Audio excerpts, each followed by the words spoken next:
Bonjour, je suis Mathieu de la concession Jeep à Clermont-Ferrand et aujourd'hui on se retrouve pour la présentation de ce nouveau Jeep Compass. C'est la troisième génération de Jeep Compass et la troisième génération de baroudeur. Toute la voiture est nouvelle. On a un nouveau châssis, on a des nouvelles motorisations, on a un nouveau design, que ce soit à l'intérieur et à l'extérieur. Ce nouveau Jeep Compass, c'est 5 motorisations au total. Une micro-hybride 145 chevaux, une hybride rechargeable 225 chevaux, avec une autonomie en électrique de 90 km. Les deux versions électriques, 213 chevaux 500 km et 231 chevaux 650 km pour la grande autonomie. Et pour compléter l'offre électrique, bien évidemment, on est sur une Jeep, on aura une version 100% électrique en 4 roues motrices. Donc un moteur pour l'avant, un moteur pour l'arrière, 375 chevaux et 600 km d'autonomie. Pour la partie avant, on retrouve le design typique de chez Jeep, hérité des Cherokee et des Grands Cherokee. Quelque chose d'assez moderne, renforcé par des nouveautés comme la calandre, toujours à 7 fentes, mais rétro-éclairée, mais toujours ce capot, bien plat et avec les bossages. C'est un véhicule qui est prévu pour le quotidien, pour les loisirs et aussi pour l'aventure. Donc chez Jeep, on a pensé à ça. Et on a positionné les feux en position relativement haute, comme la caméra avant, à l'abri des chocs qu'il puisse y avoir en partie basse. Même chose et même optique pour les anti-brouillards qu'on retrouve un petit peu en retrait dans le pare-choc. Et ici, on ne perd pas les traditions avec un pare-choc avant tronqué pour avoir un meilleur angle d'attaque, des tours de caisse et bas de caisse qui dépassent systématiquement de la carrosserie, justement pour éviter les chocs sur les parties pointes. Les barres de toit, évidemment. On a une hauteur de caisse de 19 cm, 19 cm de garde au sol, hein, et on a une hauteur de passage à gué de 47 cm. C'est-à-dire que cette voiture peut être mise dans 40 cm d'eau. Je voudrais faire un focus sur ces nouveaux phares intégrés dans cette nouvelle version. On passe sur une technologie Matrix. Et ceux-là, ils ont une technologie qui fait que tu roules en ville, ils vont éclairer proche et large. Tu roules sur route, ils vont éclairer loin et étroit. Au lieu de couper complètement les phares quand il y a une voiture qui arrive en face, là, on va couper seulement les faisceaux qui concernent et qui pourraient éblouir la voiture qui arrive en face. L'aérodynamisme a été travaillé sur cette voiture et particulièrement sur celle-ci pour en faire le meilleur aéro de toute la gamme. On sait qu'une Jeep c'est massif et généralement pas très aérodynamique, sauf qu'aujourd'hui on a besoin d'avoir une efficience et notamment pour l'autonomie en mode électrique et aussi la consommation sur les motorisations qui ont une partie thermique. Ça se traduit par des appendices sur celle-ci, à l'avant ces entrées d'air et à l'arrière l'extraction qui est faite ici. L'idée c'est d'avoir la meilleure pénétration dans l'air possible. On ajoute sur ce nouveau Compass tout un montant arrière vitré pour optimiser la luminosité à l'intérieur de la voiture. Pour la partie arrière de ce nouveau Jeep Compass, on garde notre clin d'œil favori à l'histoire, à savoir ce X dans les feux arrière. Ce X, c'est l'héritage des jerrycans qu'on voyait à l'arrière des Jeep Willys, qui avaient ce renfort en forme de X.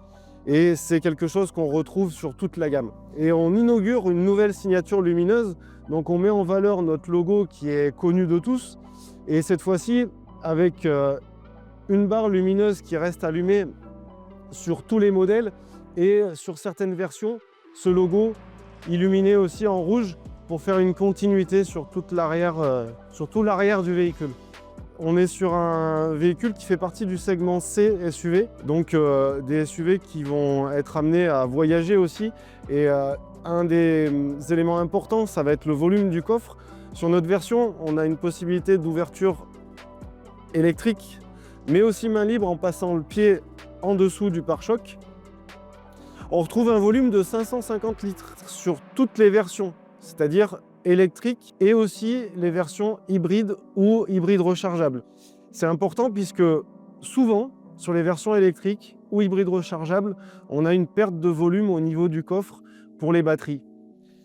On a un plancher modulable qu'on va pouvoir laisser en position haute pour le quotidien et ranger des choses en dessous, comme nos câbles ici, mais aussi qu'on va pouvoir basculer d'un étage pour optimiser l'espace quand on va partir en vacances ou en week-end.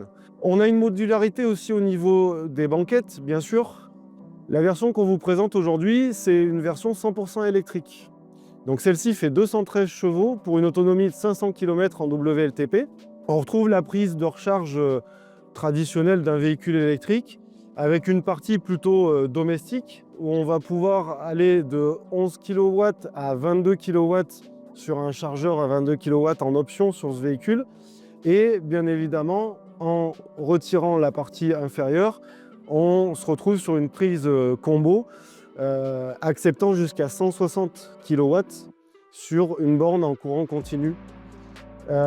Ici, la charge de 20 à 80% va se faire en moins de 35 minutes. Ben, on est bien. On a un accoudoir si besoin quand on est 4. Ce dont on a parlé tout à l'heure au niveau du coffre, la banquette 40-20-40. Donc c'est cette partie-là qui se baisse complètement. Et pour les skieurs, là on trouve tout l'intérêt de la chose en pouvant mettre plusieurs paires de skis les unes sur les autres sans être limité à cet emplacement d'une trappe à ski traditionnelle. On est sur l'intérieur du pack premium, c'est-à-dire qu'on est sur un revêtement tout TEP et on retrouve une des choses évoquées tout à l'heure, la luminosité. On a une version en toit ouvrant en plus aujourd'hui et on voit ce qu'on peut gagner avec les montants arrière vitrés. On se retrouve à bord de notre nouveau Jeep Compass et ici aussi tout est nouveau. Le tableau de bord, les sièges, il est plus large donc plus d'espace. On a dit que c'était un véhicule de loisir et pour le quotidien aussi. On a évidemment une dalle devant nous pour toutes les informations sur la conduite, pour le conducteur, avec 10 pouces de diagonale. Une dalle centrale qui, elle, est très large, 16 pouces. Et l'idée, c'est qu'elle soit pilotable par le conducteur, mais aussi par le passager. Elle est entièrement personnalisable. On va avoir une partie où on va pouvoir intégrer le GPS, les réglages de la ventilation et des sièges, et aussi la projection du téléphone avec Apple CarPlay et Android Auto. Et une partie sur le côté où on va avoir un accès rapide pour le passager. Donc Apple CarPlay et Android Auto sans fil, comment ça se passe? On active le Bluetooth du téléphone, on va dans connexion d'un appareil.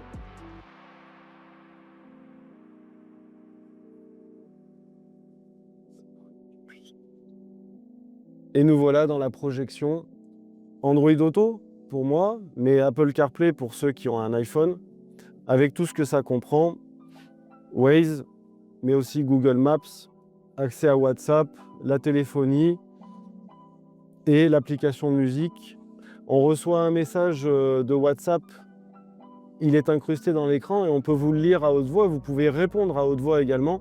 La partie téléphone bien évidemment, Waze pour ceux qui préfèrent.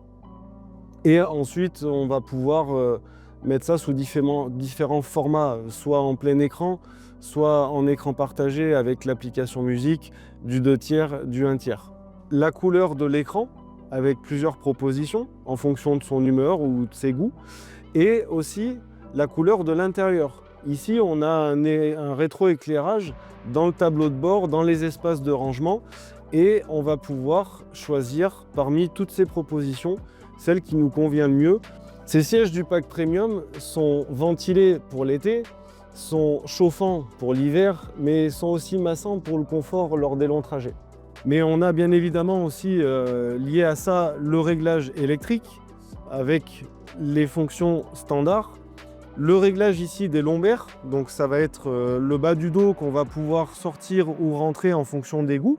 Et ici, 2 mémoires de position pour que 2 personnes puissent utiliser la voiture et d'une simple pression sur un des 2 boutons, retrouver le réglage dont il a l'habitude. On est bien dans une Jeep faite pour l'aventure et le quotidien. Et là, l'accent a été mis sur la partie espace et rangement. On en retrouve partout en fait, hein. Dans les portières, ici sur la partie centrale, porte-gobelet, rangement pour les clés ou autres. refermable, ce qui évite à quelqu'un de l'extérieur de pouvoir voir ce qui se trouve à l'intérieur. Une station de charge pour le téléphone et dans la coudoir, un grand espace de rangement également qui est en partie modulable.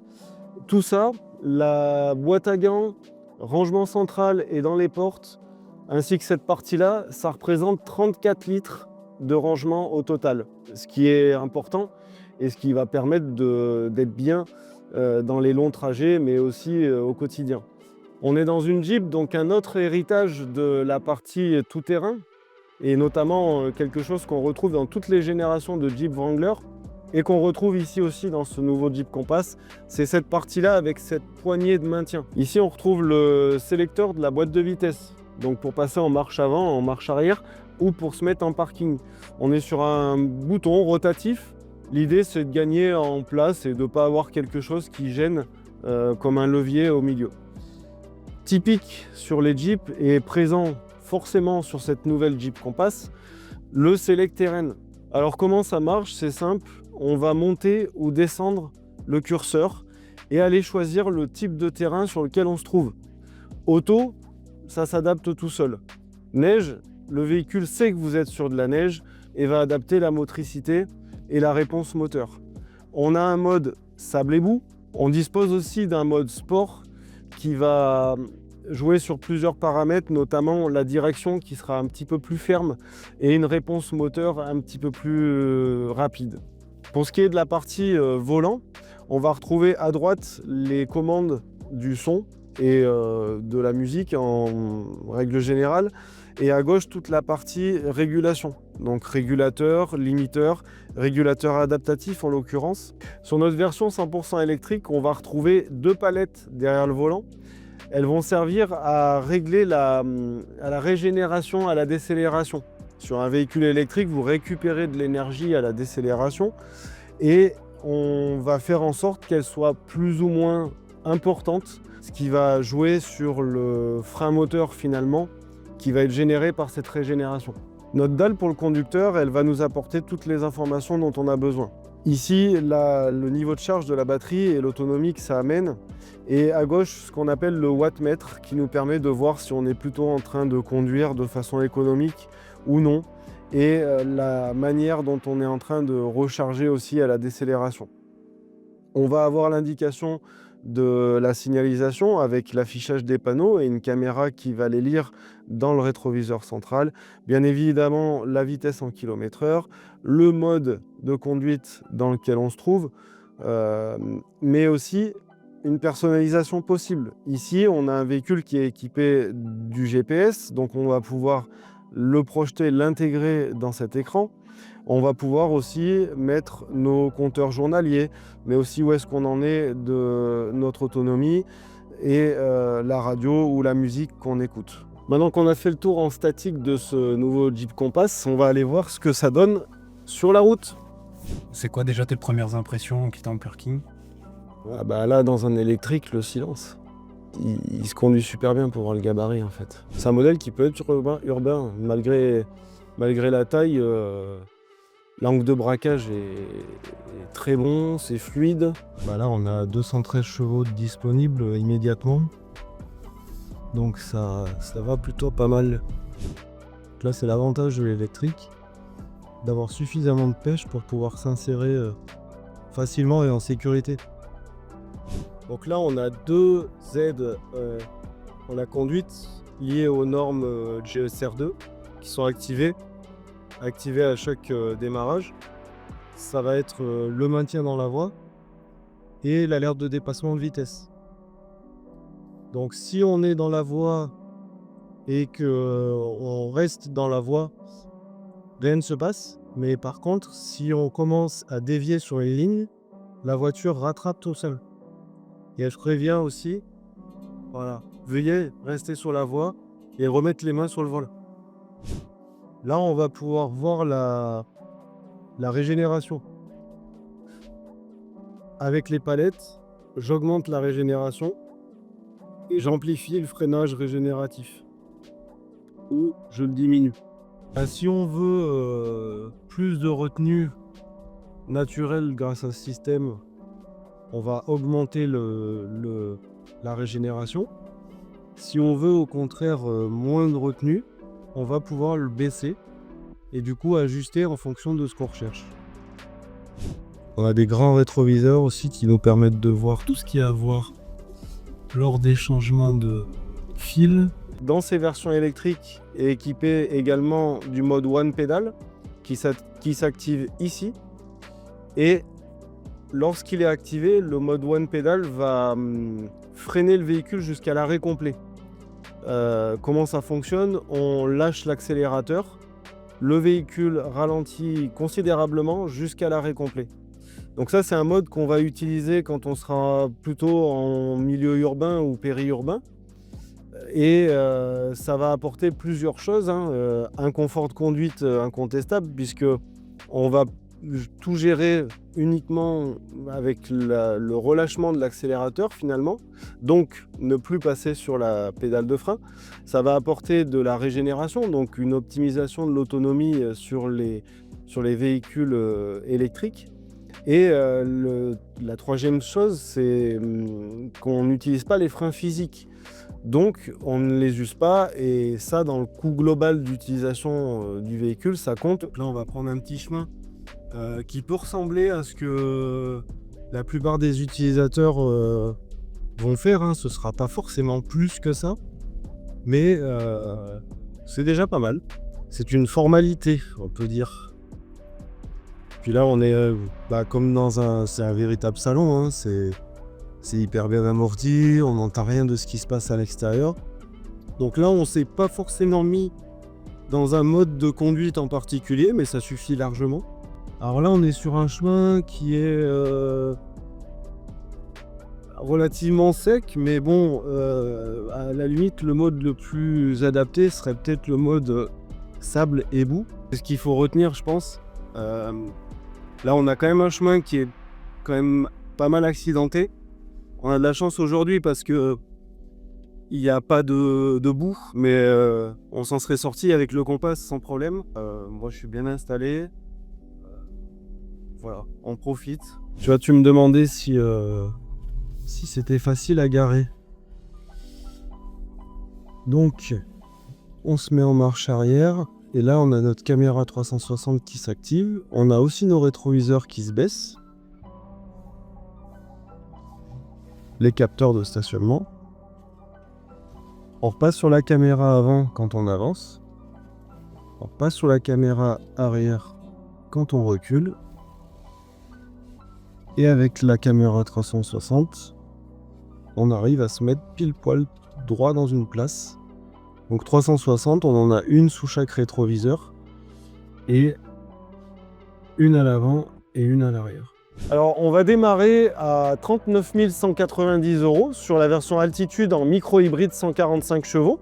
Pour la version présentée aujourd'hui, on est donc sur la version électrique 213 chevaux, 500 km d'autonomie, où on démarre à 46 490 €. Sur les versions électriques, il ne faut pas oublier la prime Certinergie, la prime C2E, qui va pouvoir nous permettre de déduire 3 600 €, 4 800 € ou 5 700 € en fonction du niveau de revenu du client. J'espère que la présentation de ce nouveau Jeep Compass vous aura plu. Dites-nous ce que vous en pensez dans les commentaires. On vous donne rendez-vous au Grand Garage d'Auvergne, concession de Jeep à Clermont-Ferrand. Et moi, je vous dis à bientôt.